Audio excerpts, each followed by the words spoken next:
when I first started looking into this, I was completely overwhelmed, really overwhelmed, because I kept on seeing different names for these things.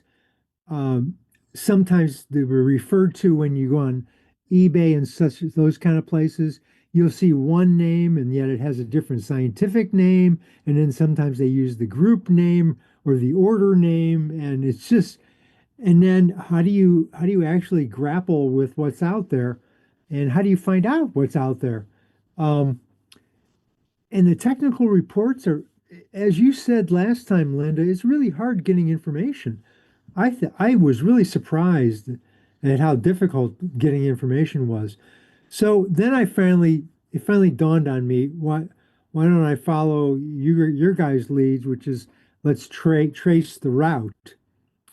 And so I just used ChatGPT, and I think I may have shared an early vintage of that, uh, which it computed all the available minerals and fossil types that you can see at these locations on these 45 stops along the way. And again, that was overwhelming information. So then I sat back and I thought, you know, I think what would really be interesting is to understand how these things evolved because they're so well represented there.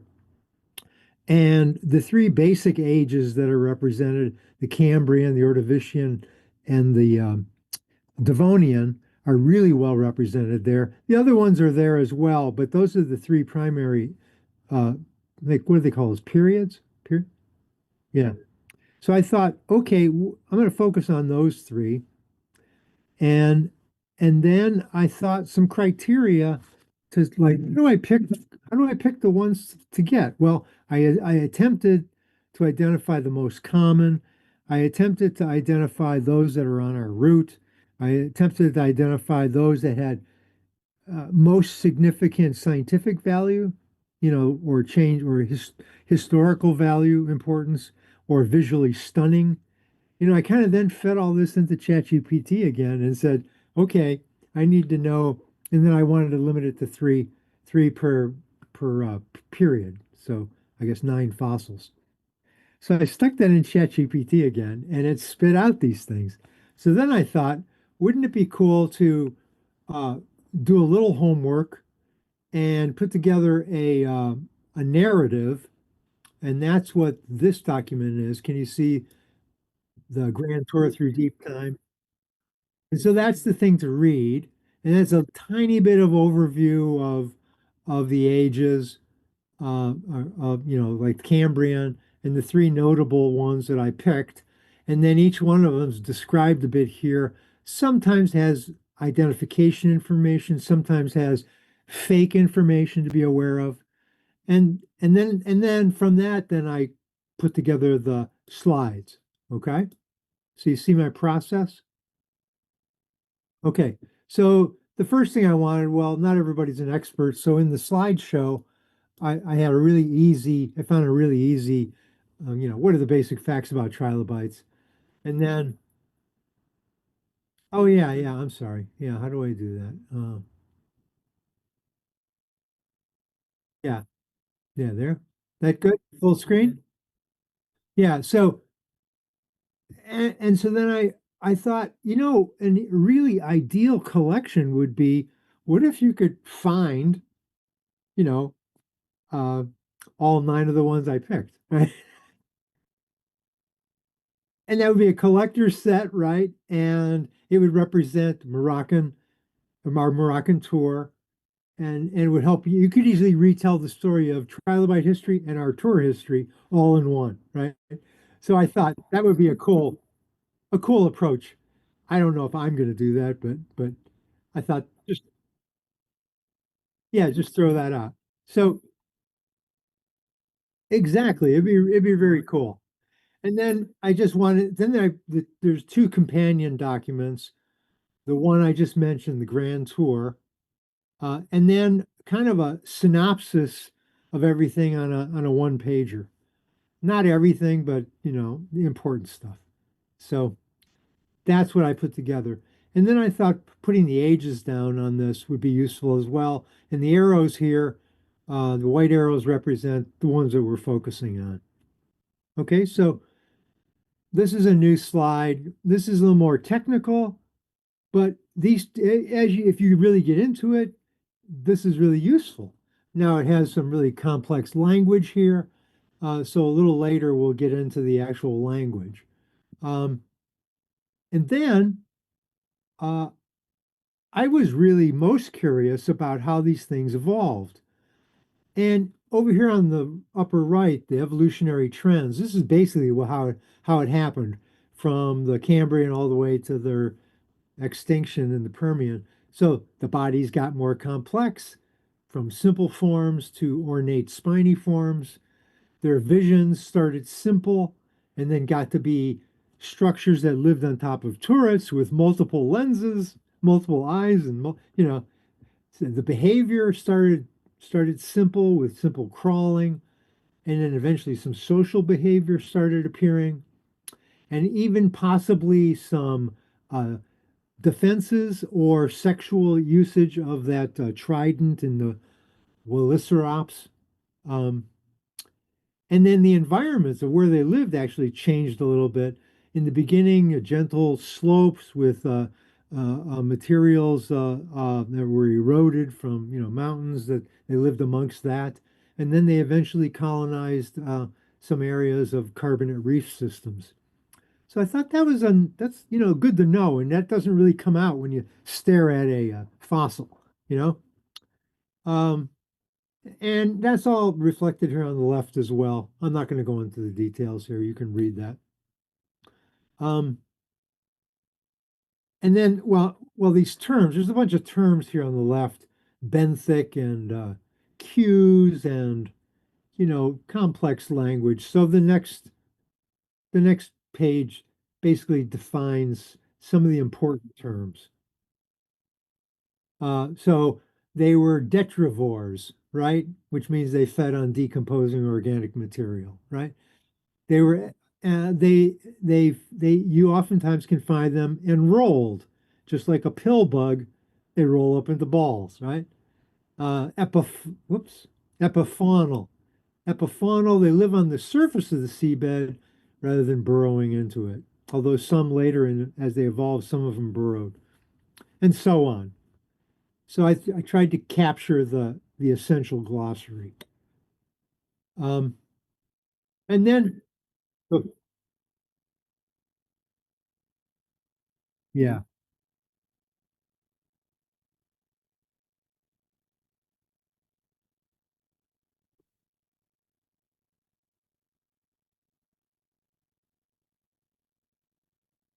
I I'm fascinated. I mean, I thought I'm sorry, the evolutionary history was just fascinating. Flies?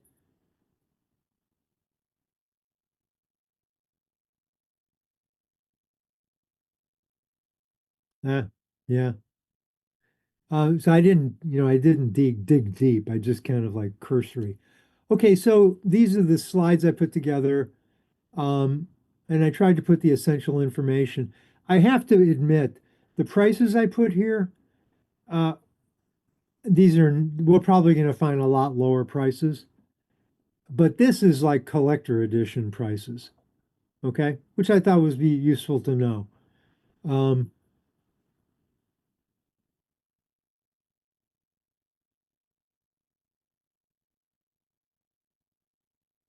yeah,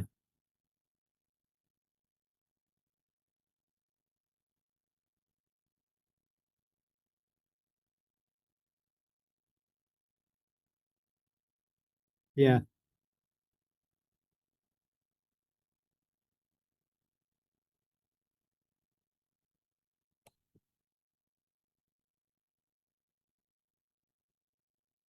exactly. I read about that. You'll open up a rock and you'll see just a trace of the cephalon, uh, or a trace of one of these pleura extensions on the right and left. Um, and they collect those and they build it up, which is crazy.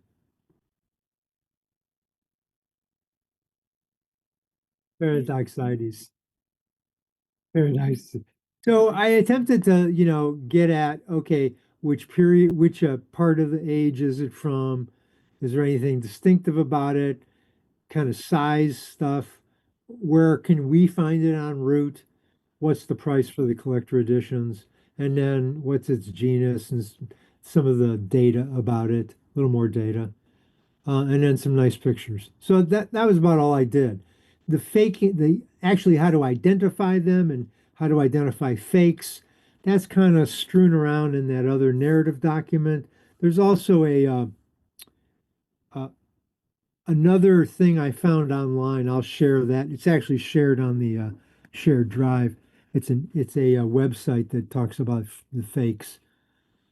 So I don't think I want to go into all this. It's just a lot of detail.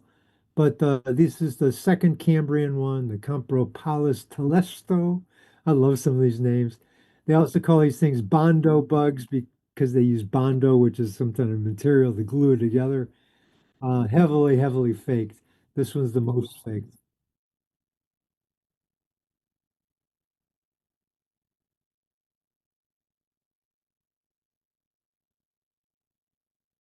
Yeah, yeah. Now there are some that do. That's when they express their social behavior, and those are probably really important.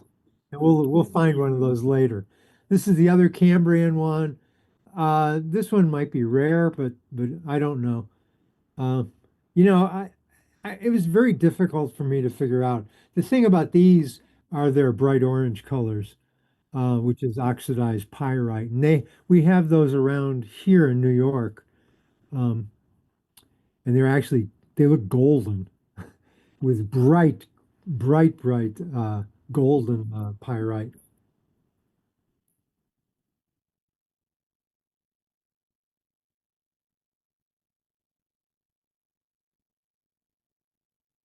Uh,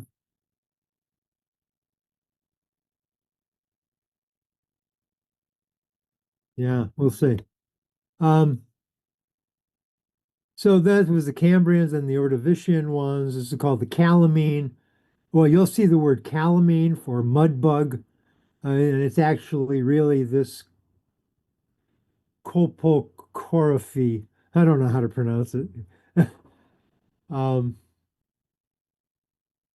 this one's probably cheaper from what I saw. Uh, yeah, and then the Ordovician. We're in the Ordovician now. This thing is snowflake appearance, feathery appearance. These are really cool. Uh, Selenopeltes. Um, Again, this looks the price wise 1 to 15 euro. So maybe we'll get to see one of these. So again, this one's often faked. They want you to look at it with your loop to look very carefully at the spines. Um, you should see, an original specimen is going to not be perfect looking, and um,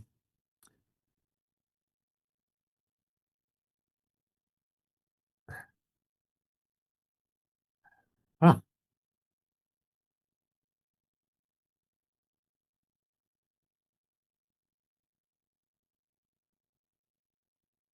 yeah. Oh God. Wow.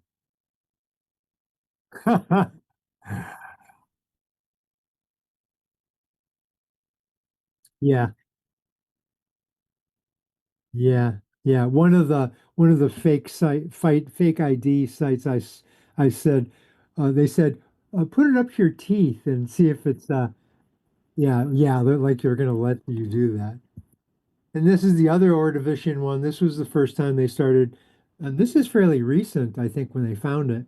Uh, and it exhibited this strange social behavior of what they call the conga line. They weren't sure what this is. Maybe during a migration to reduce drag, they said, or perhaps perhaps everybody's going off to mate. Who knows?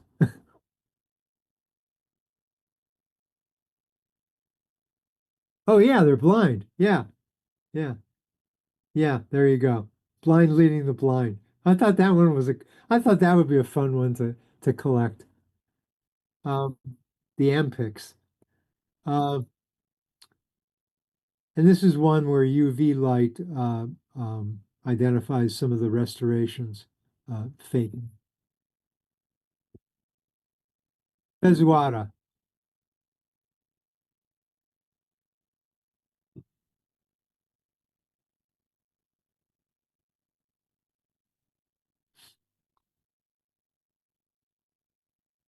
Yeah, yeah. I think that's kind of cool.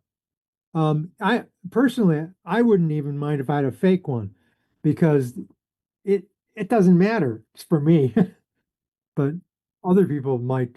But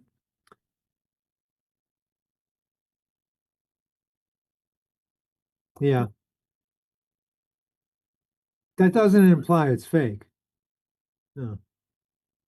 Then this is in the Devonian age, and this is where the words get really strange. You'll see drotops and I don't know how to pronounce it, fake hops. Um, and that's the name for I forgot what is that called? Is that the order? I forgot. Genus, yeah. That's the genus, yeah, yeah. Yeah, that's right. You're right. You're right. These are all Phacopedo order, and then the genus Drotops. Yeah.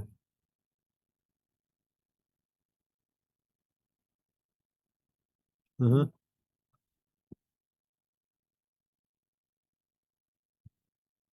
Yeah, I couldn't find that breakdown for every one of them, but for example, on the next one, I did. Here on the right for the Dicranurus, you can see its genus and its family and its order and so on. Uh,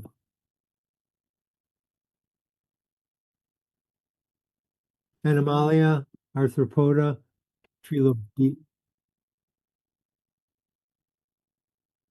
maybe. This is what I got out of Wikipedia. Again, you know, I wish I had a definitive source to fossils, but that book is totally unavailable. The key book by what's his name? Lebrun. It's a French and English book. I found one copy used, $170, but it was going to take over a month to get. So, and it was the only one copy I could find from France. So I was hoping maybe when we get there, we have a. I hope. Uh, Yeah, because it drove me crazy. I was thinking, wait a minute, why isn't there a pamphlet like Moroccan fossils? I had such trouble finding stuff. So maybe it doesn't exist. Oh, and then they get really exotic here with the Dicranurus and devilish, and it has ram's horns. You can see there's horns, two horns, one here, and they curl just like on a ram. Just incredible.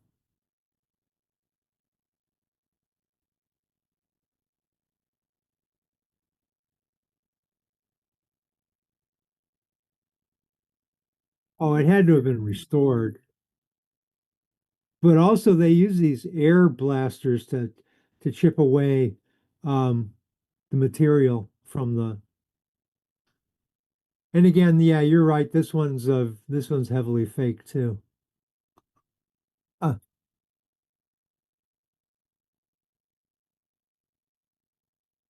yeah, they have to.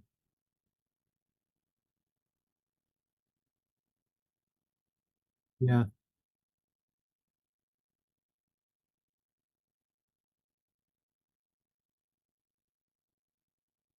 Oh, yeah, we'll meet them. Yeah, we'll learn. So and then things get wild when they started later in the Devonian when they started growing this trident right out of their head, and with a triple spear. It's just incredible. And they don't have any idea. There's no way to figure out what it is. Perhaps jousting for flipping your rival to impress your mate, right? Perhaps a defensive thing.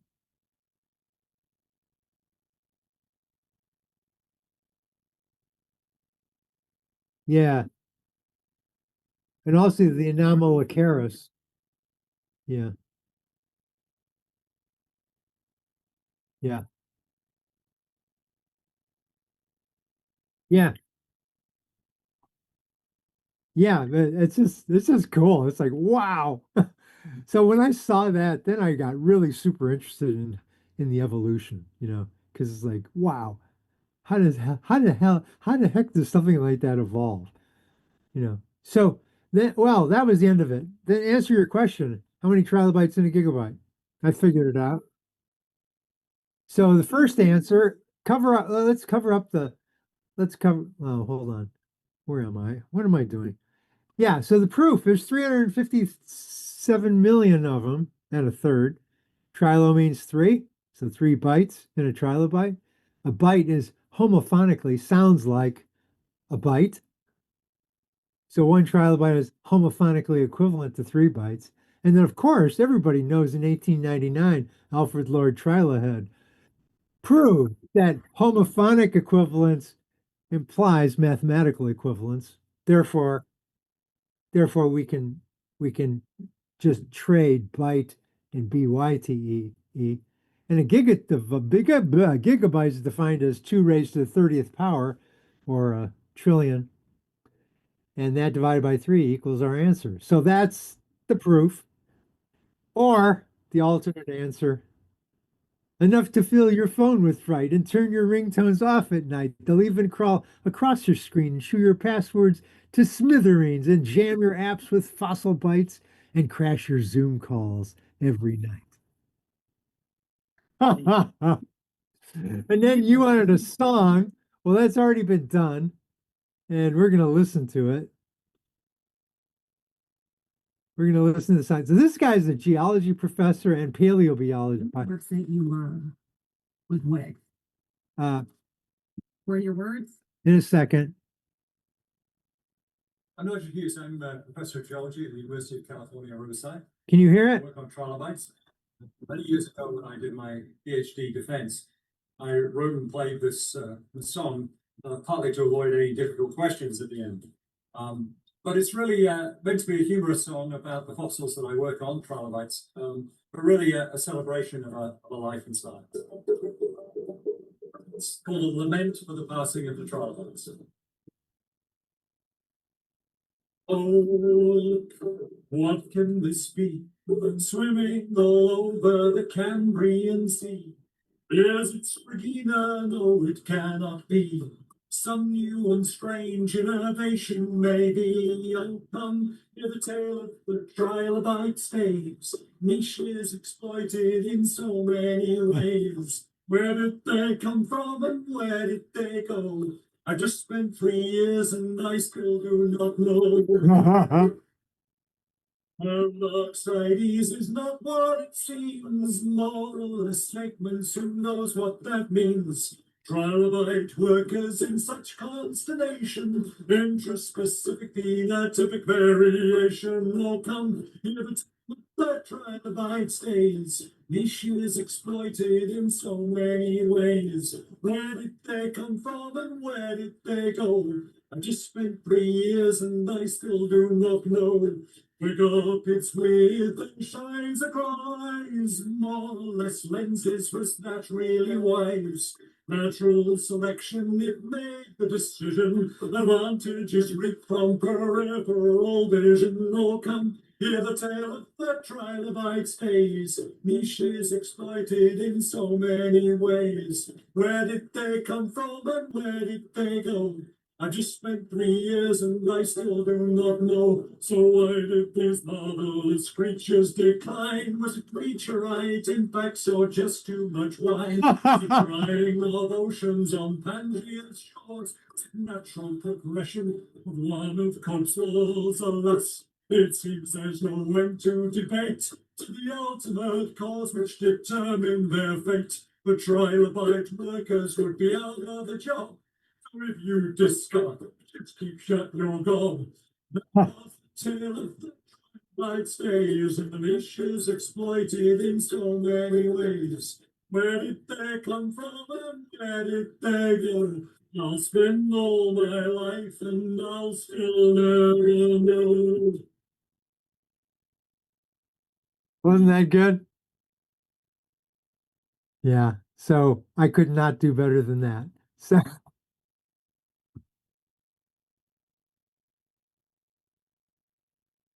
ah, so that's what I put together. Uh, I think I did something else. I don't know if I shared it with you. Yeah, the folder. Hold on. Well, hold on. I could probably share that right now. No, where is it? Where is it? Where did I put it? Hold on here.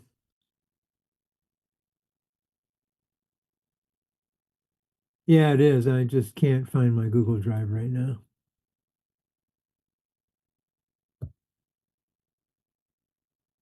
Yeah,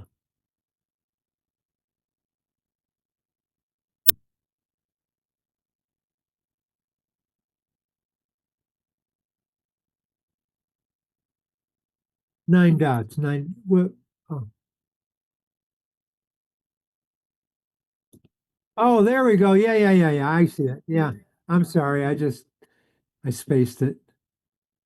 So the Moroccan study group is here. And so when you go, I guess I can share this. Yeah, I can email it. So I put everything in this folder here called, can you see what I'm sharing?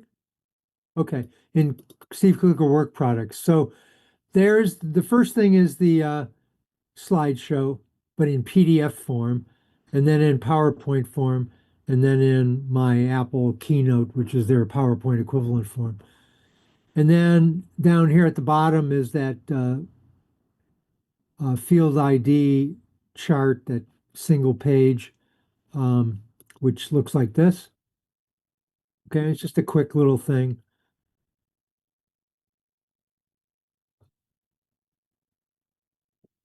Yeah, yeah,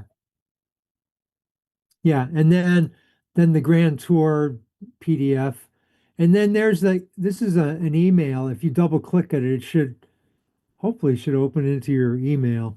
Um, let's see what happens when I do it. No, that didn't work. There it is. There's the it takes you to that string. I'll just, how come I can't copy it? Doggone it. Well, I have to play around with that. Oh, I know how to do it. I know how to do it. Hold on. Give me a second. There we go. Yeah, so it'll take you to this link called the Quick Guide to Identifying Fake Trilobites. And it's lots of detail. Just goes on and on and on and on and on and on and on with lots of pictures. So if you really want to know how they do the fakes,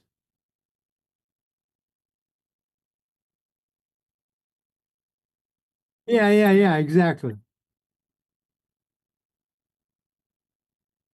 Yeah, box full of 100% fake Hollardops trilobites. Resin cast sold cheap. But yeah,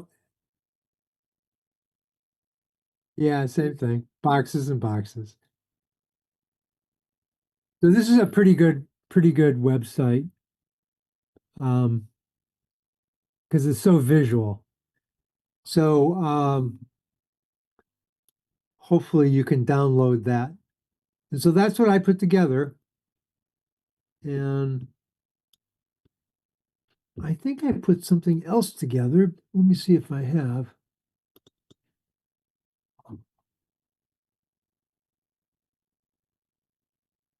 Oh, let me see if I did this. Oh, that's not it. Travel guide, that's not it. Maybe I didn't do it.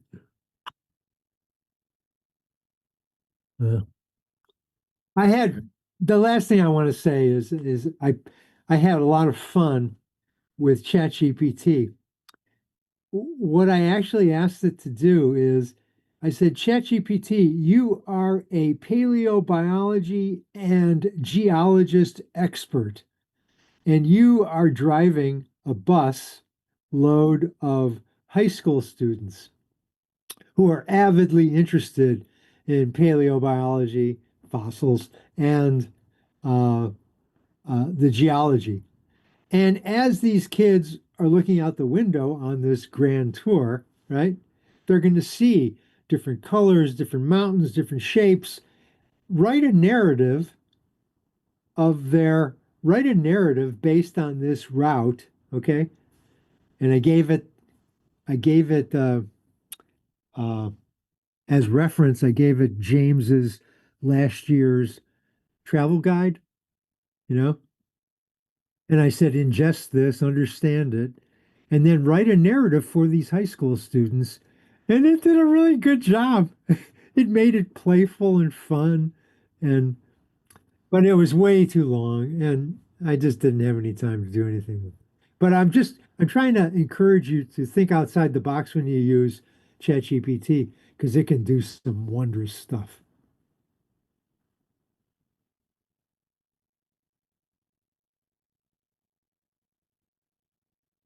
I do the $20 a month ChatGPT version. I also do $20 a month Google Gemini and um, called the AI Pro subscription. So I use both of those because I have a whole nother project that I'm working on, totally independent of this. I don't know if I ever told you. Um, I I do stone carving, and you saw some of my. So I did a trip to Italy, and I went to a genealogy trip to visit my grandparents' villages, and I met the mayor of both towns, but the mayor of my grandmother's town spent the whole day with me. And he told me basically, I'm accepting you as a member of this community.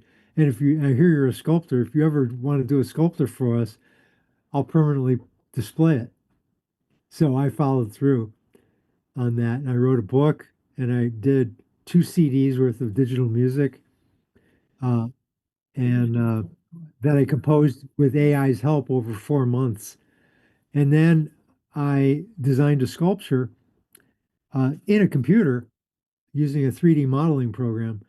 And then the goal was to have it robotically carved, but it became too cost prohibitive. And so then I was going to carve it myself, and then I hurt my shoulder and my wrist, and I couldn't carve it myself. So I was very despondent. And over the past year, I met a friend of a friend, and he's currently carving it for me in Italy. So it, it it's going to be a lioness sitting on her haunches with some gestures, and the gestures relate to the village. And I'm not going to go into it because there's a whole other story. But if you're interested, I can I'll point you to the book and I'll point you to my website and you can see it.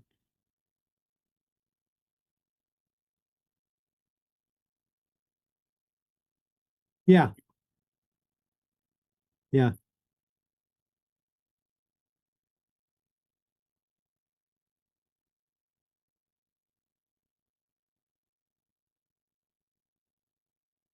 yeah,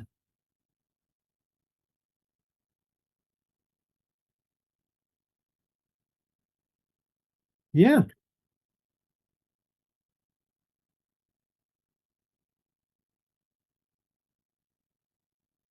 Yeah,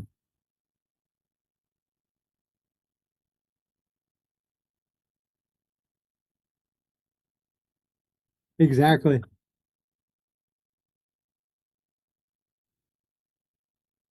Yeah.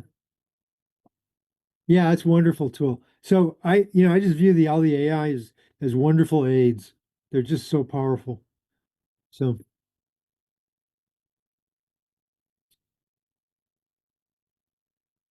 yeah. Well, you in ChatGPT, you can include images, files, as references. And you tell it what it should do with those references. So sometimes I just say, here's an image, make another image that's based on it, right, and vary something or edit it. But other times I say, here's a document, here's a scientific study. I need it written for a ninth grader because I'm the ninth grader and I can't understand this technical paper. So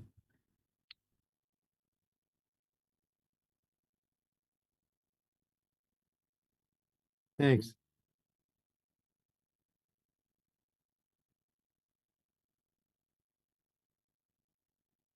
Yeah.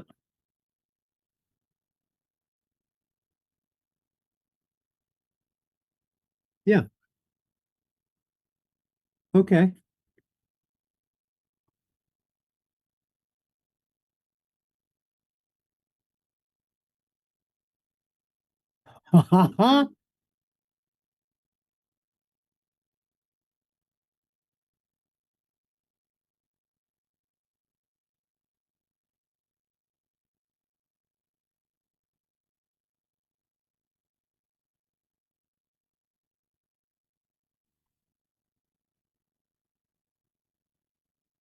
Yeah, the salt domes. Yeah.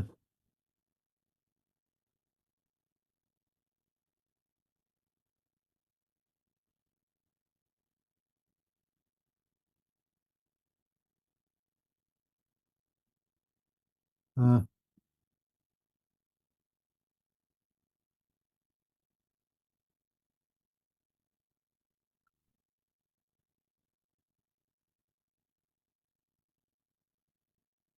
uh,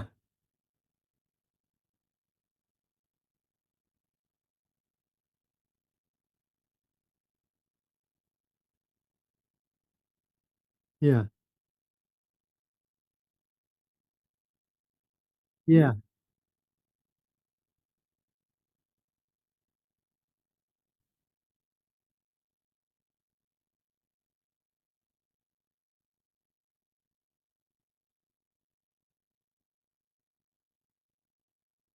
Huh. Okay.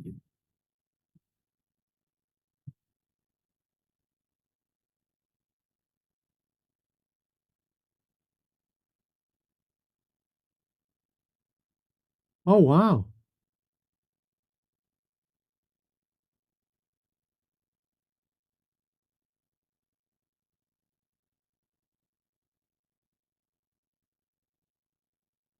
Yeah.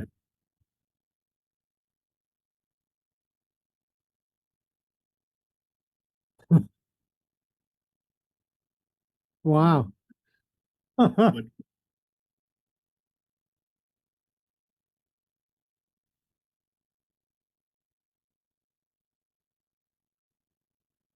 Yeah. Yeah. And you guys are going to Oman.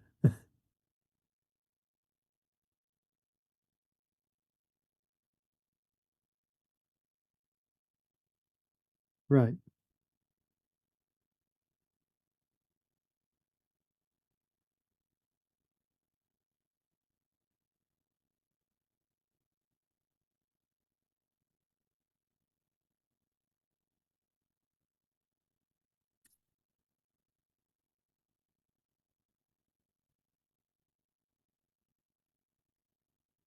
Uh-huh.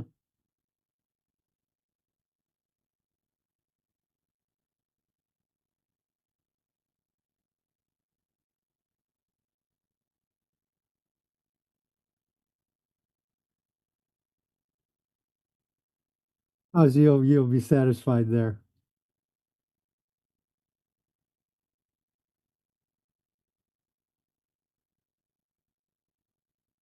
Yeah, yeah.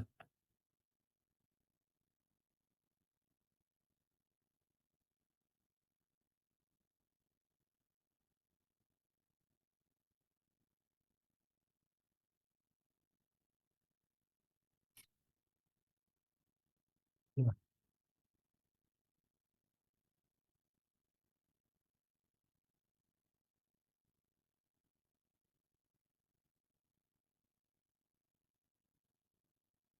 Oh, I'm hopeful. I saw somebody's photo from the Maherch area, and oh my God, it was incredible. So there's a long exposure of you could see the Milky Way and all that, but it looked really good. So I'm hopeful too. Yeah. Oh wow.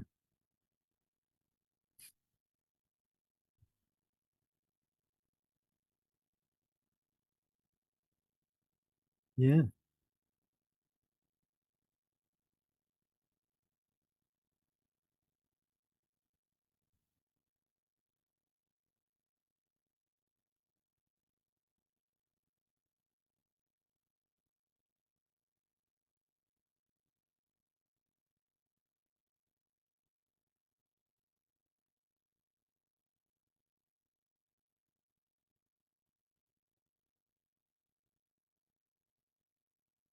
Yeah. They're Burgess Shale age. Yeah.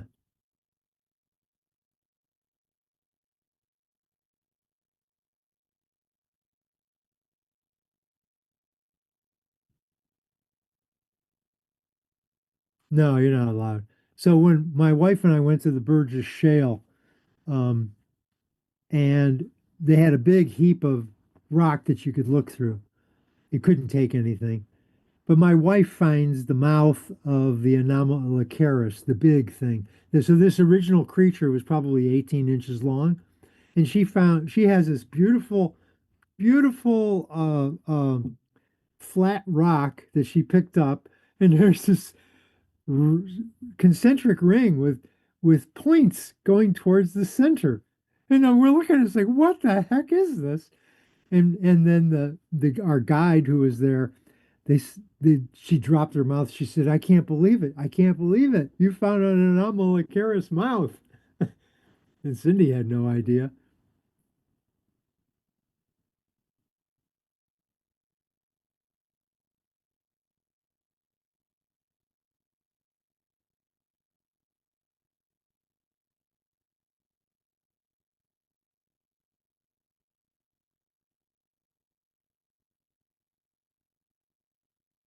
Huh.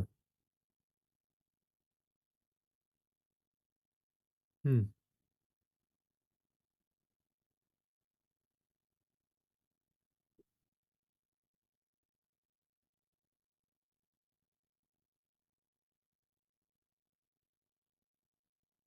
Yeah.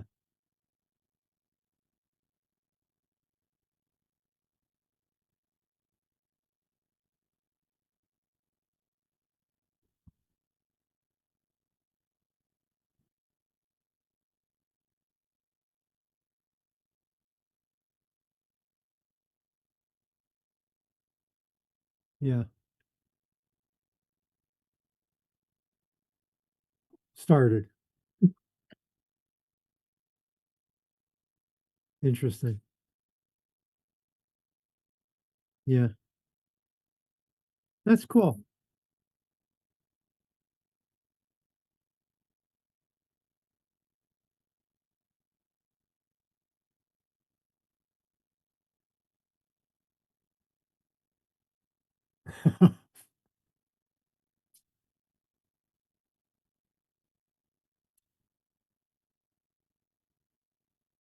Yeah.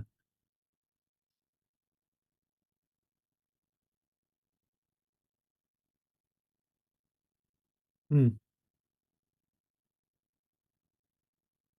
Yeah. They're kind of living in there.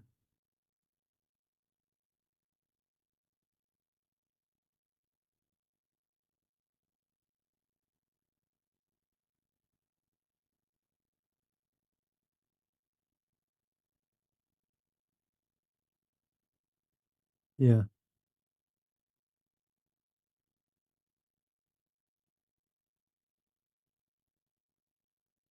Uh-huh.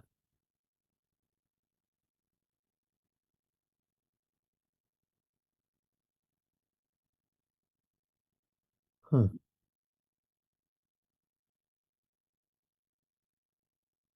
Yeah.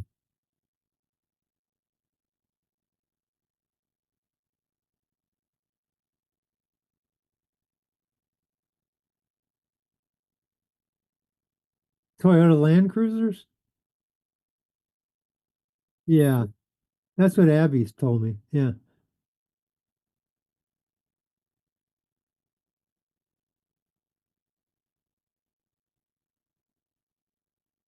yeah.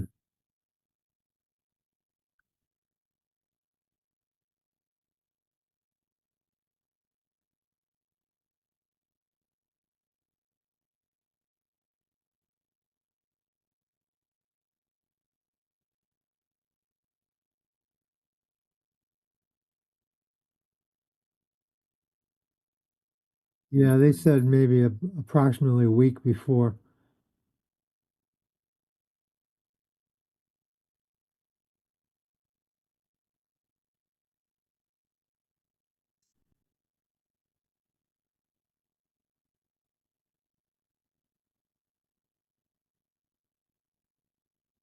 Hmm.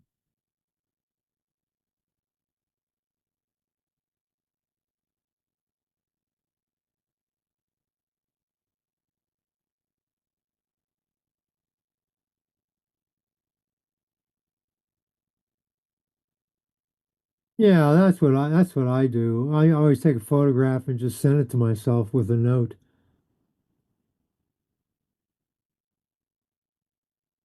Yeah, yeah.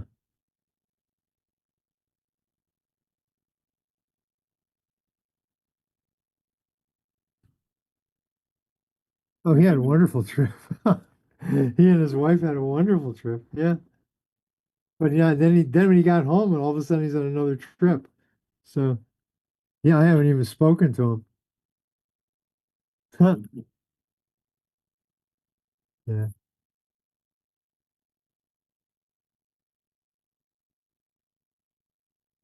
Oh, okay, that'll be nice. So Nick, yeah, let me tell you about Nick. So Nick is pretty good with languages, and he also is a foodie. So he's motivated by food. So he will most likely have already researched all the food and the best places. That's what he does. So for me, I don't care.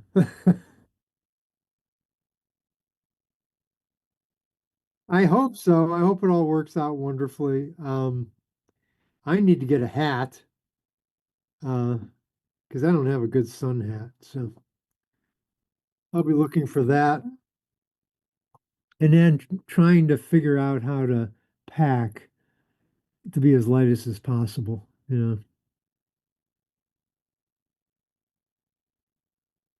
Yeah, because it's going to be a hassle to drag a lot of stuff.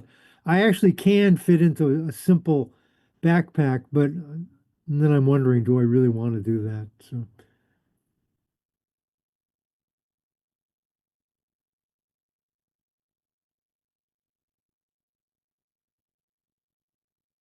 yeah.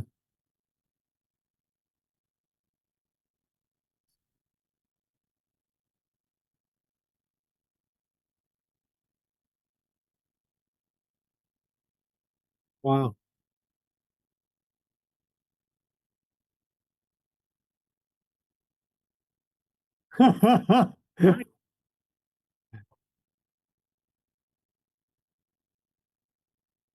It does sound good.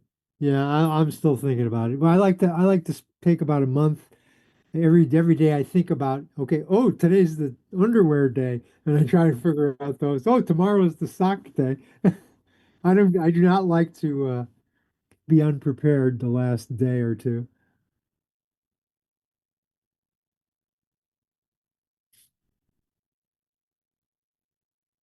I,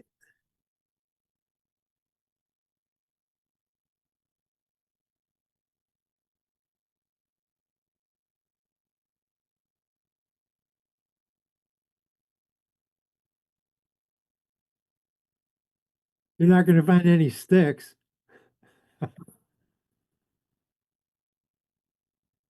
And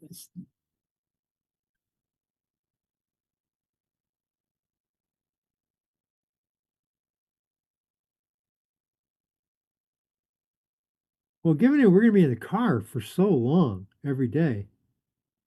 I assume 75 to 100 miles, on most days with, you know, the number of James stops is typical, right? So that's going to be a lot of stopping and going. And so I don't know.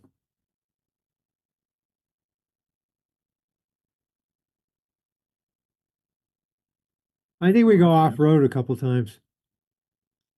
I think that's the purpose of the Land Cruiser because some of these places are not directly on the road, from what I read. So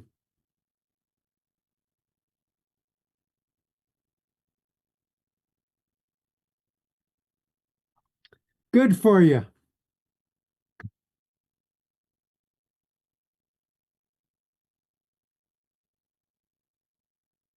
All right. Well, good to see you again, and we'll see you soon. It was so much fun. Bye bye. Yeah, I will.